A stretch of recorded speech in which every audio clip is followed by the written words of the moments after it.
we all develop that sixth sense over time, because if we don't, we're constantly getting worked and exploited. So when you show up and you're inauthentic and you don't, say what you believe in, people pick up on that so easily.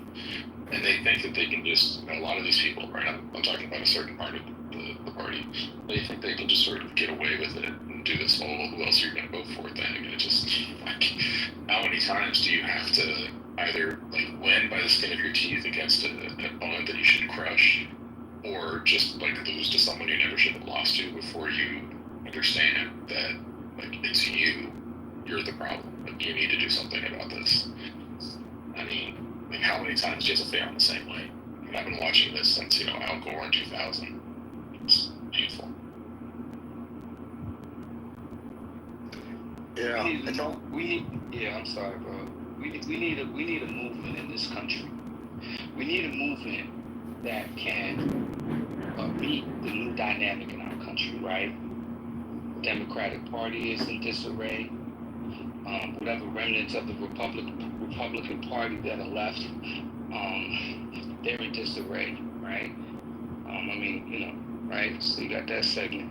MAGA is now in charge. MAGA, the political MAGA is now at the head of this country. That whole movement, and we need to have a movement that opposes that, a movement that skillfully integrates people from all walks of life, from all types of background, that really understand it. Because imagine if the people who really understood this, what's going on in this country, had a home, had a place to go. We don't have that right now. I mean, you can stick with the Democratic Party, but its ineffectiveness is well known, right? So far they really haven't. In all these last 6.5 months or wherever we are, they have just shown that they are inept at really, really stirring the hearts of America. The No Kings protest. That's a tip of the iceberg of what is possible in our country. But I mean, people have to stand up. We have to understand, and it's got to be we the people. Maybe that could be the name of the movement, we the people. I don't know, but this shit cannot continue to go on. I mean, it's absurd at this point. Yeah, it seems to me to be a strategy of blocking stuff. No kings, opposed to pro this. You know what I'm saying, Your Honor? Robert, whoever else may be listening in. Where's the pro this program? And even Donald Trump, when he studied, he had to pretend like he wasn't with the 2025. He had to act like he didn't know anything about it.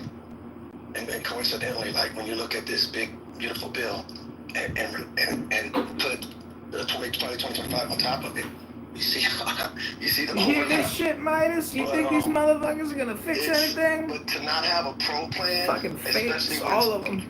Bunch of liars, the Democratic, scammers, propaganda. Bingo! Two sides at least.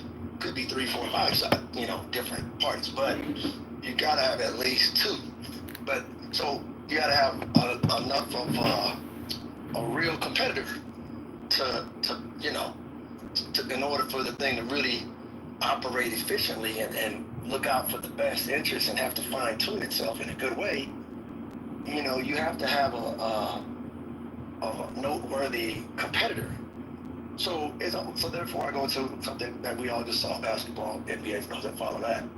If you don't have a team that can stand up to the other team, and you're watching it just 140 to 20 ends the final score. That's not what's happening in the NBA. But in this regard, when you come back to the political competition, it's like where's the energy to match that energy that's coming? And that energy is pedal to the metal, full-throated Supreme Court justices. Man, it's damn near just make a whole new constitution type thing, like in front of our eyes here. And so, like you said something, Your Honor, that I see a lot of truth in, where different, maybe not even in a political sense, but different leaders in this 330 million population